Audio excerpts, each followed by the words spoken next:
clicked on this video, it's probably because you stay on top of the cool new stuff that Wetsounds released this year, or you just watch every video I make regardless of the subject matter, and that's pretty cool. We just picked up the second set of Rev 12 HDs from our local marine and automotive audio shop that they received.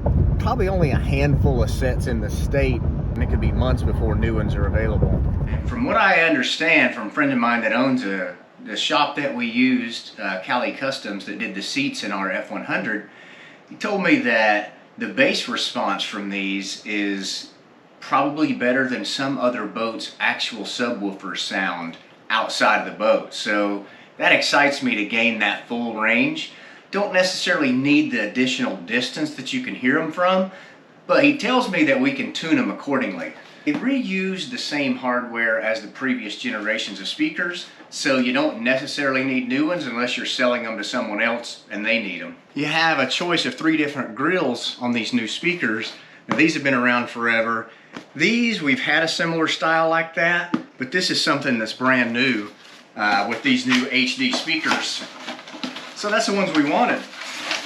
And they're super cool because they have a both satin and a gloss finish feature to them, and this aluminum ring in the center that goes by the horn. Let's get in these guys.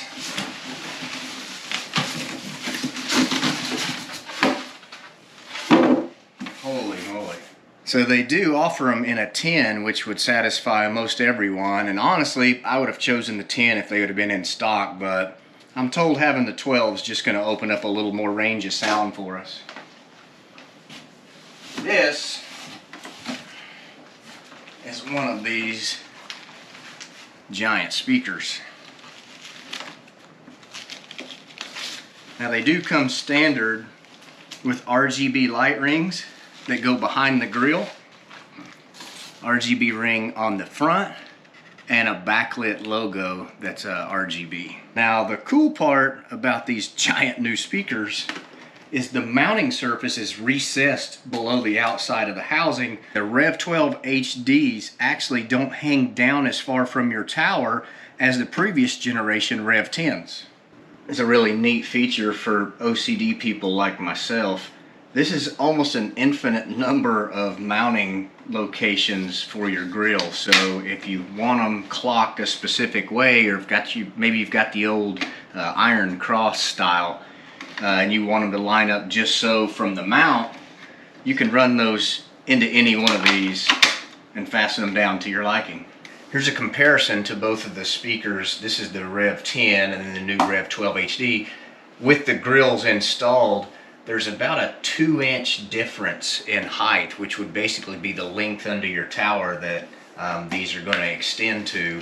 But from the grill to where these mount, see, it's 5 3/4, and then only about 5 1/4.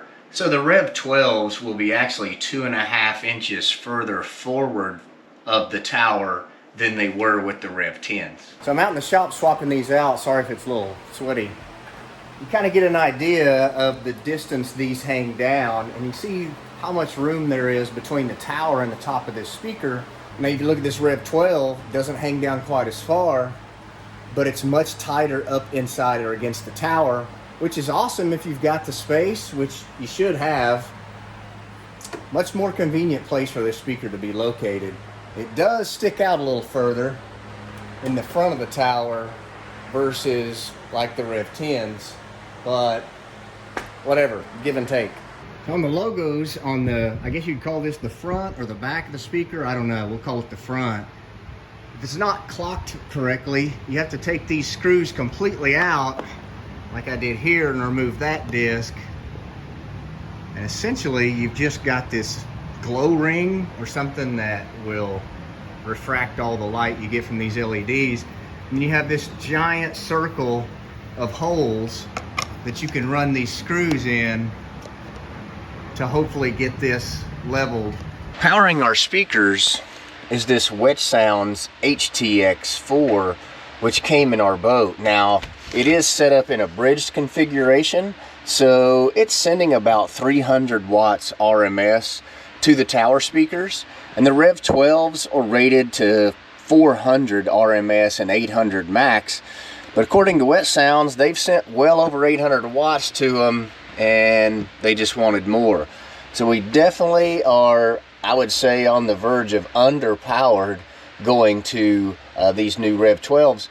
And the good news is these amps crossovers go down to 50 hertz, and the Rev 12 HDs are rated down to, I think, 56 hertz. So we can almost use the full range of sound output from this amp to those speakers without any concern about hurting them. But you really can't tune an amp to speakers unless you're out on the water.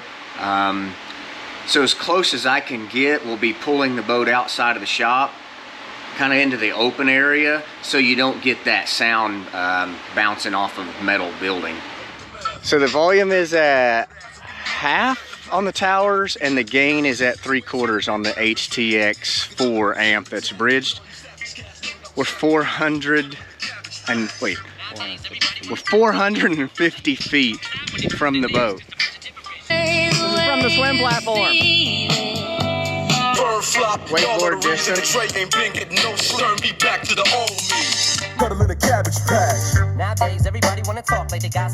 So it's not lost on me that the speakers may not pick up on your computer or whatever, your phone that you're trying to listen to hear that full range of sound. Also, it's a pretty good chance that YouTube, once they check this video, has put copyright claims against it or something, and we may have to edit it.